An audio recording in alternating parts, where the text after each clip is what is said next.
Hey everyone, I'm Erin, and I'm going to share with you my most anticipated releases for 2025.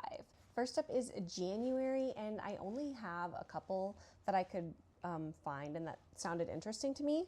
I've got Alice Feeney's Beautiful Ugly, and I've read Daisy Darker by her and also Rock, Paper, Scissors, and I really enjoyed those.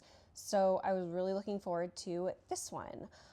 This is a dark thriller about marriage and revenge, and it says it's about this author. His name's Grady Green, and he's having the worst, best day of his life. Grady calls his wife to share some exciting news as she is driving home. He hears Abby slam on the brakes, get out of the car, and then nothing. When he eventually finds her car by a cliff edge, the headlights are on, the driver door is open, and her phone is still there. But his wife has disappeared. A year later, Grady is still overcome with grief and desperate to know what happened to Abby. He travels to his tiny Scottish island to try to get his life back on track. Then he sees the impossible, a woman who looks exactly like his missing wife. Wives think their husbands will change, but they don't. Husbands think their wives won't change, but they do. Yeah, that one sounds really good. Next up, I have The Crash by Frida McFadden, and I'll pretty much just read anything by Frida McFadden. Her books are so easy for me to get into and get through. Like, the stories just really keep me entertained. So yeah, I'll read anything from her. And I actually haven't read her newest release. I think it's The Boyfriend. So I need to get on that. But yeah, this one's getting added to the TBR anyway. The nightmare she's running from is nothing compared to where she's headed. Tegan is 8 months pregnant, alone, and desperately wants to put her crumbling life in the rearview mirror. So she hits the road, planning to stay with her brother until she can figure out her next move. But she doesn't realize she's heading straight into a blizzard. She never arrives at her destination, stranded in rural Maine with a dead car and broken ankle. Tegan worries she's made a terrible mistake. Then a miracle. She's rescued by a couple who offers her a room in their warm cabin until the snow clears. But something isn't right. Tegan believed she was waiting out the storm, but as time ticks by, she comes to realize she's in grave danger. This safe haven isn't what she thought it was, but staying here may have been her most deadly mistake yet. And now she must do whatever it takes to save herself and her unborn child.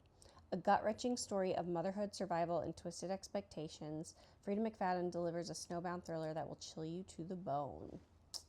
Yeah, that one sounds really interesting. And I think it'll be nice, like, wintry vibes, too, since it's in a blizzard. And here where I live in January, it's always, like, snowstorms every other week. So, yeah. Okay, next up, we have February. I have Sword Heart by T. Kingfisher. This one is about a housekeeper who has inherited like her great uncle's estate and also his family that lives there.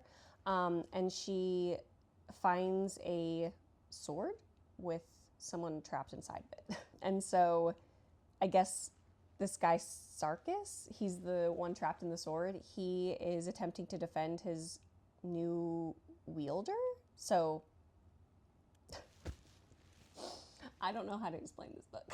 Next, I have Rebel Witch by Kristen Cicerelli, and this is the sequel for the Crimson Moth series. The first one was Heartless Hunter, and I did really enjoy that, and it kind of like left off on a cliffhanger, so I'm excited to get into the second installment. The Nightingale Deluxe Edition. I read The Nightingale, I think it was in 2023. Yeah, I read The Nightingale in 2023 and I loved it.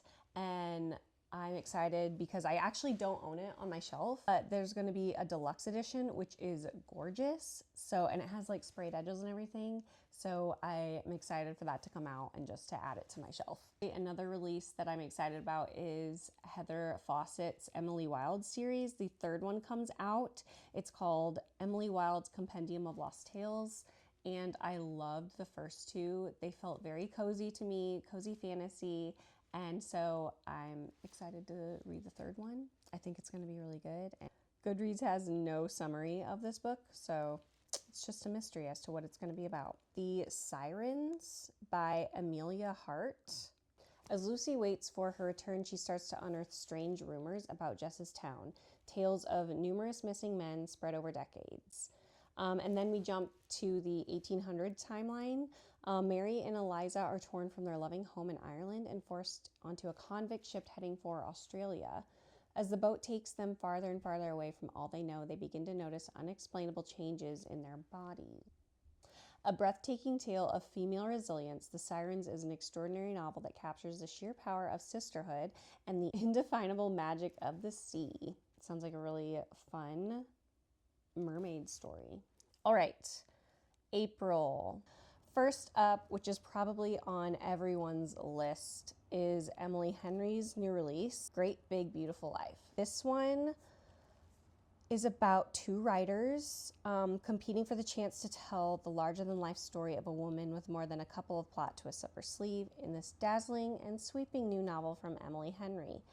Alice Scott is an eternal optimist, still dreaming of her big writing break. Hayden Anderson is a Pulitzer Prize-winning human thundercloud, and they're both on balmy little Crescent Island for the same reason: to write the biography of a woman no one has seen in years, Margaret Ives.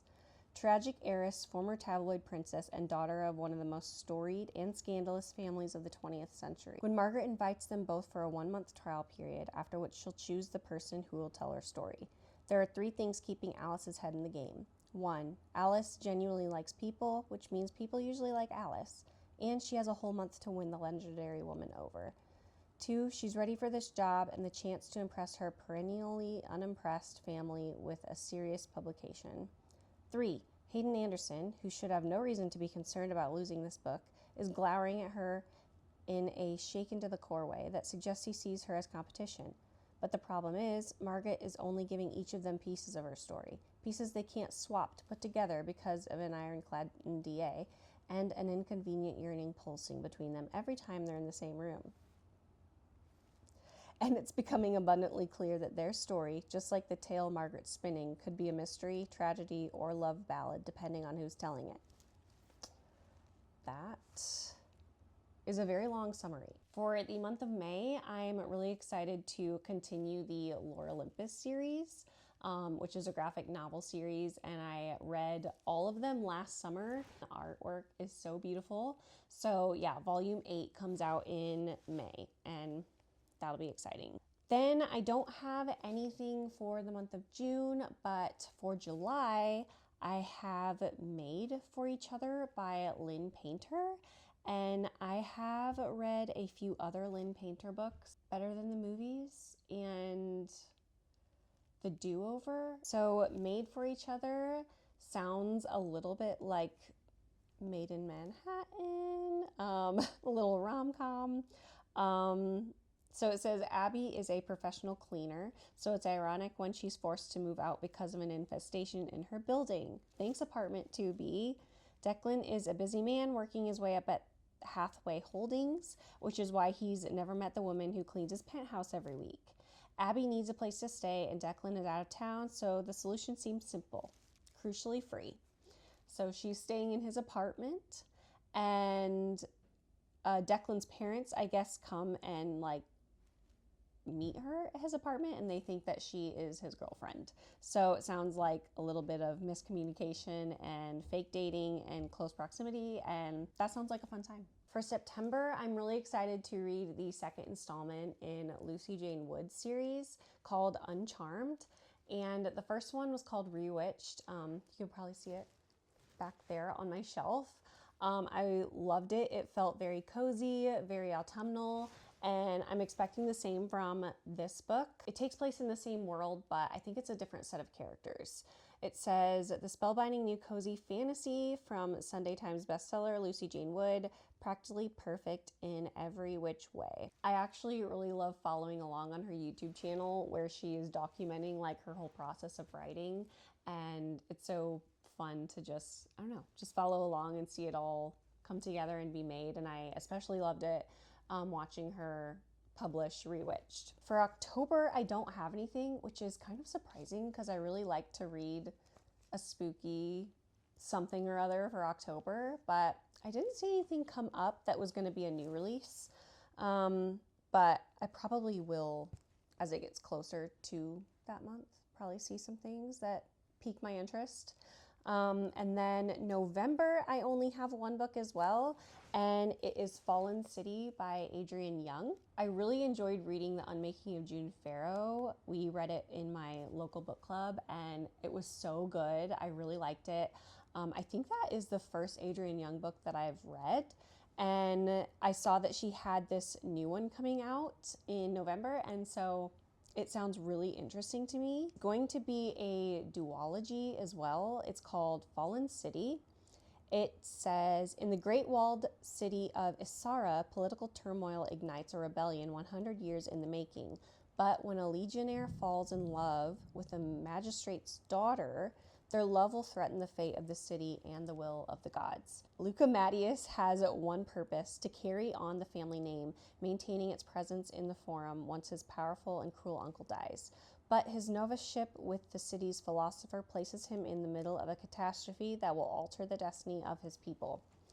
Maris Cassoueria was raised amidst the strategic maneuvers of the Citadel's inner workings, and she knows what her future holds: a lifetime of service to a corrupt city. But her years of serving as a novice to the last priestess, who possesses the stolen magic of the old war — that was a very long sentence, and it's not over — has made her envision a different kind of future for the city. When she meets Luca, a fated chain of events is set into motion that will divinely entangle their lives. Sounds like there's secrets and a plot to create a calculated alliance that could tip the scales of power.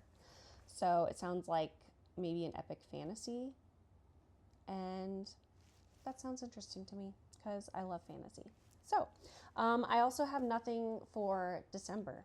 So that concludes my list of 2025 most anticipated releases. Let me know down in the comments what you're most looking forward to. Thanks for watching, and I'll see you next time.